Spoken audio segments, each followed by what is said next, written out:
could you introduce yourself and tell us a few things of who you are, what you do? Thank you. Good to be here. My name is Sarah Drinkwater. I'm the general partner of Common Magic. It's a pre-seed seed fund investing in products that have community at their core.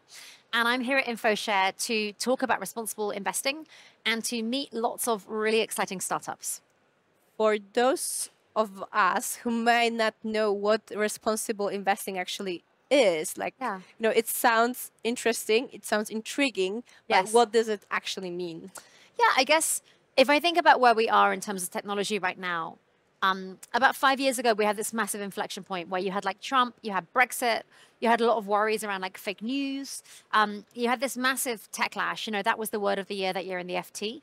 And a lot of that conversation was coming from the media and from academia and from governments. It wasn't coming from us as an industry. And to me, when I think of responsibility, it's not about impact investing. I think impact investing is amazing, but that's not what I do. I'm a conventional investor. I think about companies building thoughtfully. I think about companies focusing on profitability versus taking in loads of VC money and then going bust. So when I think about responsible investing, it's really about being a good partner to founders. For me, VC is a support role. Founders are out in front, and we hope to have their backs. So do you have any specific sector that you're investing in? What are you looking for in those startups that you want to invest in?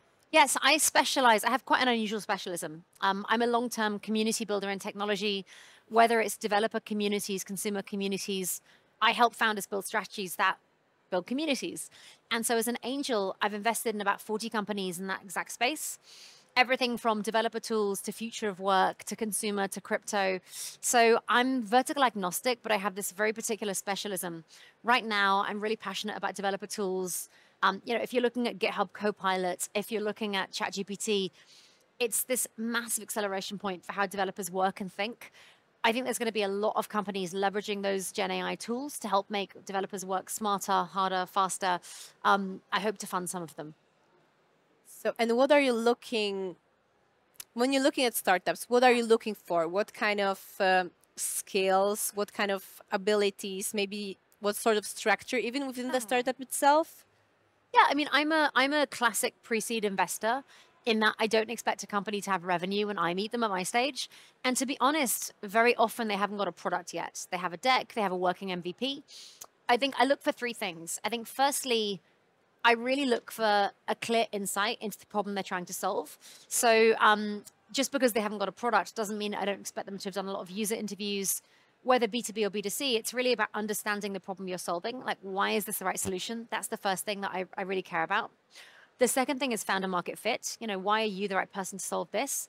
If you're building something in deep tech, I would expect you to have a background in that exact space. And I think thirdly, at pre-seed, you assume the product is going to change. You assume the market might change. That to me has been a big learning in my investing career so far, is that markets change all the time. But I think thirdly, I look for founders that are really flexible. They work really hard, but they're able to pivot, to change their mind, to shift focus over time. That to me is a winning combination of factors. And I also look for founders that can tell a really good story. Before I came into tech, I was a journalist. I was at The Guardian in London. And I love founders that are really clear with their communication. I have a real bias to that. Because to my mind, early on, you're raising money, you're hiring, you're finding your first customers, and you have no proof points. So founders that can tell a really good story and be persuasive, I always fall in love with that. Do you have like any red flags that you see something in a founder or in a startup itself and you're like, that's not going to work, or that's not for me? Yeah, definitely. I think for me, values alignment is really important. So I have a bias for transparency and I have a bias for open conversation. I talked about this on stage today, but to me, a red flag would be when the founder has very rigid thinking. For me, if I have new information, I change my mind. I'm humble about that. I don't think I know best the whole time, because I don't. Let's be clear. And I think for me, red flags are when a founder thinks they always know best and when they can't change their mind, when they take too long to make a decision. To me, that's kind of a red flag. Like, I think ultimately in startup life, things change all the time, and the ability to pivot is very important.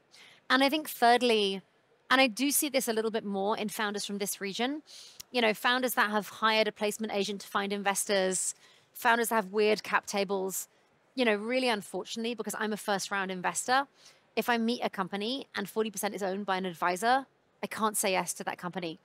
And I think that's something that I really hope the startup scene works to eradicate, is these weird advisors that take equity for doing nothing. Exactly. That's also what I wanted to talk about, because you mentioned that you think that VC should be like a partner to a Yes. startup. What kind of help you think is most valued from a VC to a startup? Yeah, I think it really depends. But looking, I ran a survey of my founders 6 months ago and asked them what I'd done for them that was most valuable, noting that I was an angel versus a VC. And they said three things. First of all, fast, honest feedback. I think that's always what you want in a partner, is somebody that will not sugarcoat things, that will tell you the truth, even when it's painful to hear. I pride myself on that, and I want that from my partners too, from my founders. I think secondly, connections and network. I think introductions to investors, introductions to customers, introductions to great hires. And I think thirdly, most VCs have a specialism. Not enough VCs in Europe have been founders themselves. I have. So my background is a very particular one around community. That's the thing I can help with most. But if I think about what my founders look for in their VC partners, it really is a sense of what's happening in the market at macro scale. It really is a sense of honesty. It really is someone that will be there for you when things are going wrong. That will give you emotional support, but not coddle you. And when things are going well, they'll cheerlead for you. So I think when you're looking for a partner in an investor, it's really about more than money. This can be a 10-year journey. And so I think for me, it's very rare. Like, I do work fast, but it'd be very rare for me to say yes on a first call. I want to get to know someone better. And I would hope they want to get to know me as well. If I give somebody money and invest in them, to me, it's about trust. I want them to trust me. I want to earn that trust. And I want to give them trust and for them to earn that in return. So I think for startup, especially first-time founders, it can be a little bit intimidating to start thinking about raising money. So could you maybe give them like some advice and say where to start, what to do first, how to find those first investors? Yes, definitely. I remember this feeling so well. Having just raised a fund, I had the same feeling myself. It was very good for my founder empathy. The way that I would think about it is, before you even think about raising, start gathering material. So like, build out your story, work out if venture is the right path for you. Go and speak to lots of founders. If you don't know any founders, go to a couple of events, start building out founder network. To me, this is really invaluable, because ultimately, this is how you work out which investors have a good reputation, which investors don't. Build out your airtable of people that like to invest in your sector, that like to invest at your check size, that haven't got conflicts. And then before you start talking to them, have a couple of soft conversations. And by this, I mean, founders do this to me the whole time. They'll meet me at an event and they'll get coffee and say, I'm thinking of doing this thing. What do you think of it? It's very smart, because then I can give them advice and feedback in a non-judgmental way. It's not an investing conversation. It's a feedback conversation. And that's very different. And then the minute you begin fundraising, it really is about having clarity of thought. You might go to market and find out, oh, the amount I'm raising is too much. Oh, the market doesn't think this is venture backable. That's okay. When you're fundraising, you're going to get a lot of advice, and some of it's going to be good. Some of it's going to be quite bad. I would always say, track the feedback for yourself. Understand that any investor is one person. Just because they don't like it, that doesn't mean the market doesn't like it. And finally, I would say VCs are just people. They are middlemen. They've been trusted with money by somebody else to invest. Their job is to invest. They are not gods. And I think it's really important. We put VCs on a pedestal, but really their job is to work in service of you. Without the founder, they don't get paid. So I know it can be intimidating, but try and remind yourself before you get started, they're just a person. And the final thing I would say is, do a dummy pitch run with your friends. I did this with my fund. It was excruciating. I got 5 of my friends in a room and I ran the deck with them, and I got them to be quite tough with me and ask hard questions. And I'm so glad that I did that, because the first time that I did a pitch that didn't go well, it wasn't as bad as that. So lately I heard an opinion that founder is always should always think about their role as always looking to fundraise, even if they're not kind of actually fundraising, but because there will be probably fundraising at Yes. some point, they should in some way think of themselves as fundraising always. Yes. Would you agree on that? I think it's tough because on the one hand, you know, most founders, and I understand this a lot better now, don't love fundraising, especially right now. It can take a lot of time. It can be boring. There's a lack of information. You know, it basically torpedoes your time for a couple of months at a time. But I would say, and obviously founders want to build, but I would say that ultimately the world is full of opportunities. And if you are a great founder, and I'm just thinking of one particular person that I invested in that's very good at this, every 2 weeks he'll have a coffee with a new person, a new investor. And this is his slot that he keeps in his diary every single 2 weeks, Friday morning, first thing, a coffee with a VC. And so when he gets an inbound from somebody, he says, I can only meet you at this time because I'm not fundraising right now. If they're serious, they will take that slot. And so I think the job of the founder is to be really focused with their time, but to realize that ultimately the best time to fundraise is when you're not fundraising. Like, it's a hard truth. And so with this founder that's so good with his time, his last round happened like this. He began getting to know somebody very casually. And before he was ready to fundraise, they came back and said, actually, we want to do a Series A. We will lead it. And so it cut him, it saved him so much time because he was able to go out to market and be like, I already have my lead. Will you join? Saves a little bit of time. Yeah. Probably even more than a little. Yeah, definitely. Actually. Before you mentioned that if you're starting talking with some startup and thinking about investing, the startup should already have ready some materials. What kind of materials startup should think about before going to an investor? Yeah, I mean, the way that I talk about it is you need a couple of things, 4 things, I would say. The first thing is a really great one-liner. And this has to be the kind of thing you can tell anybody and they will understand it. And what I'm looking for in that one-liner is, what is this and why you? So for example, in my case, Common Magic is a pre-seed fund focused on products with community at their core, built to leverage my background as an angel investor and community operator. It's a bit of a mouthful, but I can deliver that verbally, very quickly, very easily. That's the first thing. The second thing is having more of a paragraph. This is what you send in an email to an investor where you're saying, hi, my name is Sarah. I'm raising a pre-seed fund backed by these people. You know, this is no more than 3 or 4 lines, but it gives more information. And typically you're attaching your pitch deck to that email. You know, the ideal pitch deck at first round is between 8 and 20 slides. I have a real bias for layperson's terms. I like simplicity. Again, what you're looking to convey is, what is this? Who are you? Why is this right for the market now? And what are you looking to raise? So 4 pieces of information. And then the 4th thing you really need, and this is kind of, I guess, optional, but I like it, is I love it when I meet a company that I really like and I say, I want to go deeper. What else do you have? And they'll share a notion with me that's a lot deeper. You know, it could be an FAQ document. It could be a product roadmap. It could be more user insights. It can be anything really. But if somebody asks for that, that's how you know they're serious. So in later rounds, you call this a data room. But I don't think you need a data room at first round. You know, first round does not need a financial plan. You don't need a business plan. You don't need any of those things. You don't need CVs. All you really need is a very clear story. Where do you think is actually the best moment? Can we even talk about like a best moment to actually fundraise and not? Yeah, because it varies so much. Yeah, probably. And, Yeah. you know, we'll talk a little bit about the kind of founder's mindset and always being open to it. But Yes. when is the point when founders should actually start actively going for it, looking, talking, getting those materials done? Yeah. You know, to me, it always comes back to, there's normally a moment in time when there's clarity that you need capital to do something. And so typically when I meet companies, they've left their jobs a few months beforehand. They've been working on an idea. They're in somebody's bedroom or somebody's living room, and they've gathered some data. And the data shows that this MVP is good and the market wants it. And so they'll come to me and say, we want $1 million to do X.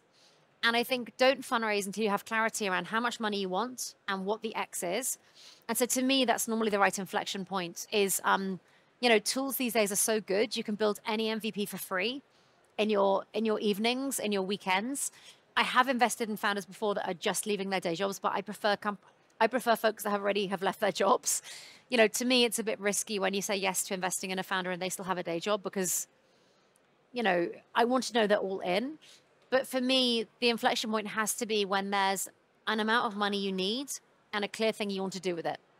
So let's say we have a startup Yeah. who is already on this road, already knows how much they want, for what exactly they want to do with this money, already have their materials ready. Yeah. What are the next steps? What's, in your opinion, is the best way to meet investor, and how to pick the best investor for you? Yeah, I think, and I love that you said the best investor for you, because to my mind, it's like matchmaking. The guy that I go on a date with might be great for me and bad for you. That's how to think about this stuff. And also, I think there's the big brand VCs that are not always the best for you. So first of all, build your founder network. Founders love talking about this stuff. So the best way to get started is I wouldn't normally say go to loads of events, but I do think early on, you know, building out your peers and getting a sense of like who's known to be good in the market, you know, who's doing something like you, but 2 years on, that's really invaluable. And that gives you a sense of, okay, blah has a great reputation. This fund is deploying right now. And what you're looking for is, first of all, what funds are active in the market right now? Because this is really unspoken, but some funds are just not deploying right now in the way they were 2 years ago. Second of all, what partner is best in that fund for you and your thing?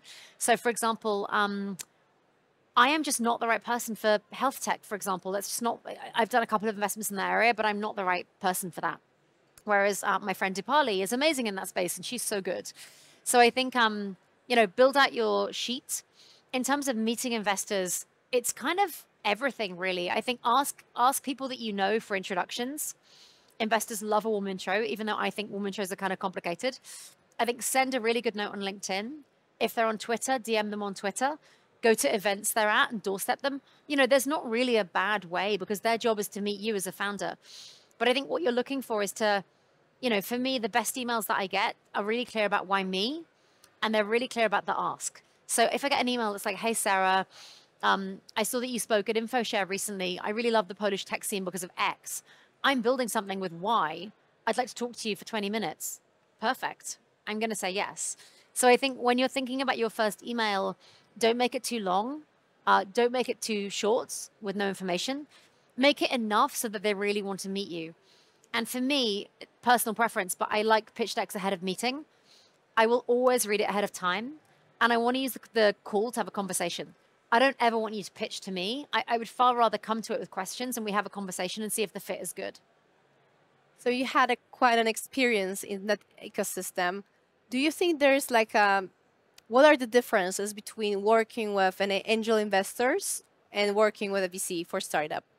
I think, again, it really varies, but, you know, VC firms these days are far more diverse than they used to be.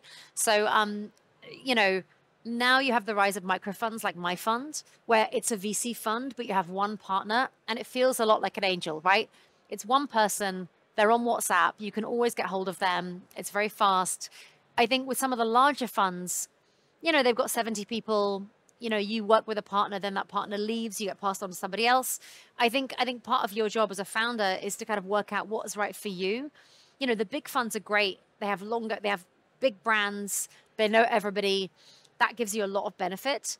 On the other hand, a really small fund like mine doesn't have the brand. It's more risky because it's a new fund, but at the same time, if you build trust with that person, it can work. I think with angels, I'm a really big fan of angels, partly because it's how I came up. But I think smart founders really think about their cap table as a football team. You know, they think about it like a board of directors. You know, you have your lead investor, they put in the most money, and normally they'll join your board and they fulfill a certain role. And then you have other folks as angels, you know, some have big brands, they're really known in the market. They'll be the ones when you're reading the media stories, like in your, you know, when they're reading your paper, they'll be like, oh, Blah invested, amazing. Piotr invested, it's great.